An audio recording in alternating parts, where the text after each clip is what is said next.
Whether you are a seasoned backyard pitmaster or brand new to the Z-Grill's pellet family, this video here is going to be for you.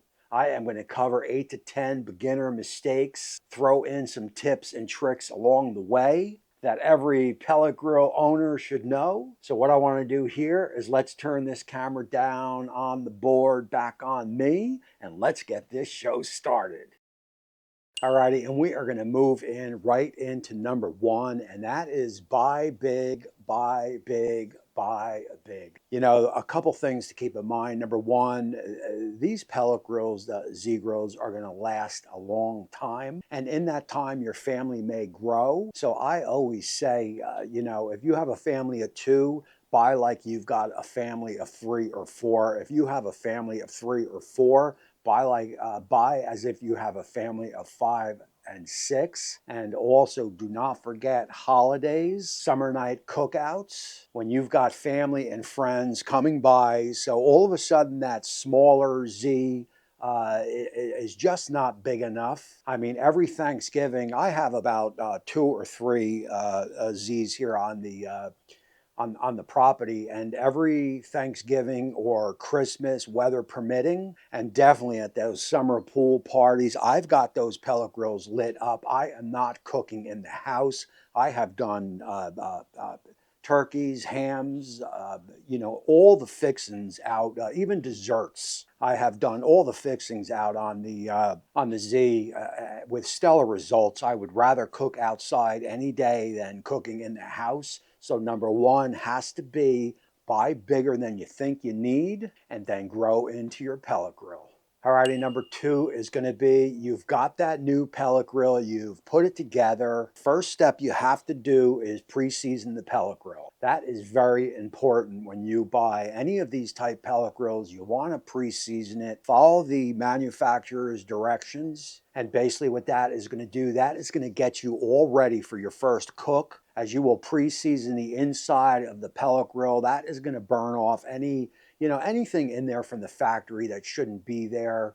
I also like to pre-season my grates with some vegetable spray. That is going to help and it's going to lubricate the inside of your pellet grill basically, which is going to help in food sticking, maybe some rust issues down the road. It is just good practice to when you get that new pellet grill, follow the manufacturer's directions, get it pre-seasoned, and then enjoy your cooks from there, because you're going to know it is A, clean, and B, ready to go.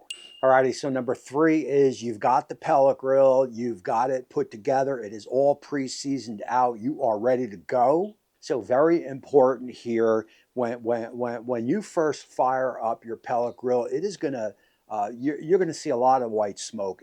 That is completely normal, and that is also what is called dirty smoke. Basically, after you fire up your pellet grill, you want to open up that hood, let all that smoke dissipate, and you'll know it is dissipating or clearing out because you are going to hear what I like to call afterburners on the pellet grill. So when those afterburners kick in, all of a sudden that white smoke is gone. At that point, you can shut the hood and allow the pellet grill to come up to temp. Once it comes up to temp, you have cleared out the dirty smoke. At that point, you can get your proteins in, set your temp, and enjoy some good eats to come. And while we're at it, let's talk a little bit about dirty smoke and good smoke. Dirty smoke is going to be that heavy white smoke that you see when you first fire up your pellet grill. You don't want that anywhere near your food. The best smoke is going to be actually the light blue or even smoke that you don't see. And all these pellet grills now, or most of them, have what is called a PID controller. And basically what that PID controller is going to do, it is going to regulate the temp inside the pit. So when you have it set to 270, it is going to adjust the auger, which is what is used to feed the pellets. The PID controller is going to adjust the auger and tell it when to feed the pellets and when not to feed the pellets. And actually, some of your best smoke is going to be when you have that pit set at 270 and it drops a little bit down, 255, 260, 265, whatever, that is going to start feeding some pellets in now, because the PID controller is telling the auger, let's feed pellets in. We got to bring the pit up to temp.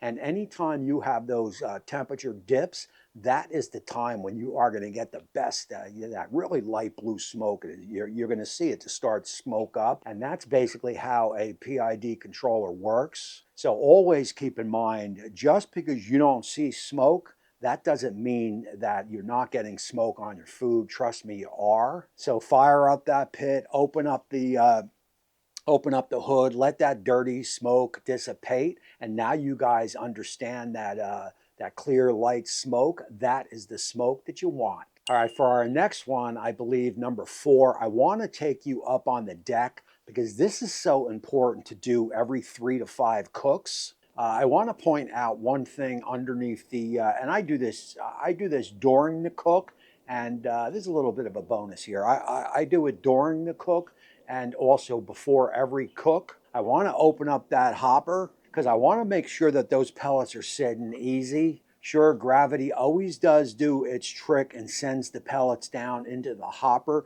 but one thing you always got to keep in mind is these pellets aren't round. They are more in log form. I've never really understood that. It would make more sense if the pellets were round because they'd roll. That said, they are in log form, and sometimes on long cooks, you'll get a bit of a gully. You'll see it up on the screen now, where the pellets don't fall in the hopper as they should. I mean, this happens on just about all pellet grills. Now, I have never had a flame out, and that's what you would get because the pellets stopped falling in, right? It created a gully around. The pellets have stopped falling in, and that would give you the flame out where the pellet grill would just start losing temperatures, and then you would catch it and push everything in. So keep an eye on your hopper during cooks and the beginning of every cook. So from there, every 3 to 5 cooks, depending, sometimes 2, 3 cooks. It depends. If I do a brisket, let's say, and a pork butt back to back, 8 hours and 10 hours, well, then I am going to do it on my next cook, which is going to be 3. You want to pick up the grates. You don't have to do a deep clean. We will talk about that in a second. But pick up your grates, your heat shield, and get down into that firebox. And in there, you're going to want to vacuum out the firebox and any dust on the bottom of the pit. You're going to want to vacuum that up, because you got to be careful. I have done this in the past. As a matter of fact, every time I do vacuum out my pit, I'll never put the vacuum right back in the house. This is just good practice. You can get one lit amber of a pellet smothered inside your vacuum. You put it back in the house, in the garage. 3, 4, 5 hours later, even that can ignite. So you want to be real careful there. So anytime, by good practice, anytime I vacuum out the bottom of my pit along with the firebox, every 3 to 5 cooks, I'll always leave that vacuum outside, probably for the full day before I attempt to bring it in the house. Alrighty, my next one, guys, tools of the trade. You've got to have certain tools when grilling or doing long smokes on your Z. This is a handheld, and you can get these, Amazon. You can get these all over the place. And sure, the pellet grill is going to read the temperature inside the pit and protein and blah, blah, blah.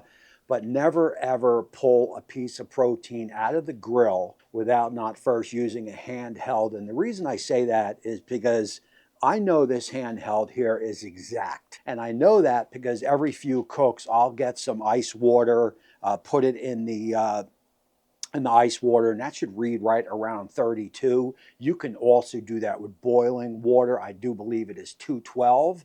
Otherwise, right now, this is reading 45 degrees.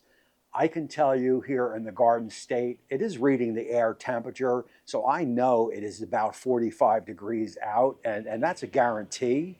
Sometimes I'll open these up in the house when I got the heat on or the air conditioner on, and it's going to read the temperature in the house. So a handheld is very important. which brings me right into my next one. I'm a recipe guy, but recipes are only that, recipes. They're guidelines. Cook by temp, never cook by time.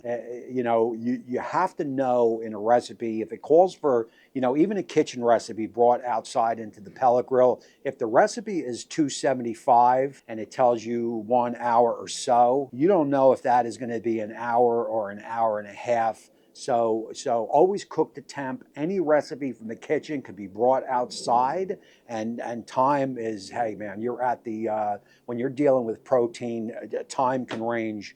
I've had briskets done in 5 hours at 275, especially like a prime brisket where you've got a lot of muscle in the throughout the brisket. This is going to cook a little bit faster because that fat is going to render down, and this is going to do its thing a little bit faster. So I've had briskets 5-6 hours, and I've had briskets 10-12 hours. So always cook to temp and forget about time. The running joke here with my wife is, when's dinner going to be ready? I'll say 4 or 5, and sometimes it's 7, 8. Guys, very important here and often overlooked.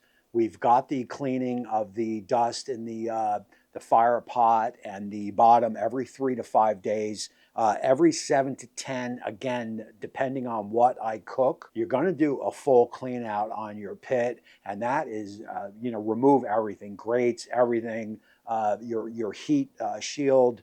You want to get the foil off, put some fresh foil on, get everything cleaned down, vacuumed out. But one of the most overlooked things that people just, they forget to clean, and it is one of the most important things in the pit, and that is going to be the temp gauge in the pit. Guys, do not clean your whole pit and then forget about that gauge. That is going to get gunked up over time with the with the smoke and everything shooting around in the pit. That is going to get gunked up. What happens when it's gunked up?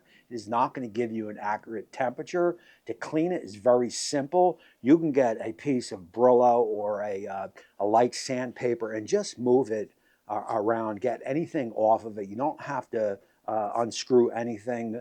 Just clean it up, and that is going to give you the proper temperature reading in your pit, so you can have successful cooks every time. Guys, those are going to put a wrap into my the best tips for beginners as well as for seasoned backyard pit masters. These are going to be the best pits for you to have a successful run with your pellet grill in your backyard. You follow along on these tips, and you will, like I said, you'll be grilling up all year long and for years. I use my pellet grills in the all my grills in the winter, the summer. They're used year round, and I cook from briskets to pork. I mean, you guys know me. You see me here on the channel. I am cooking up 2, 3, 4 times a week and have been doing that forever, as cooking is certainly in my blood, as I have grown up in the restaurant business back way back in the year's end. So guys, that is going to be it for this one. I want to hear your tips and tricks. What are some of the things that you do that maybe I didn't cover that give you that successful, the successful proteins, the successful cooks time after time?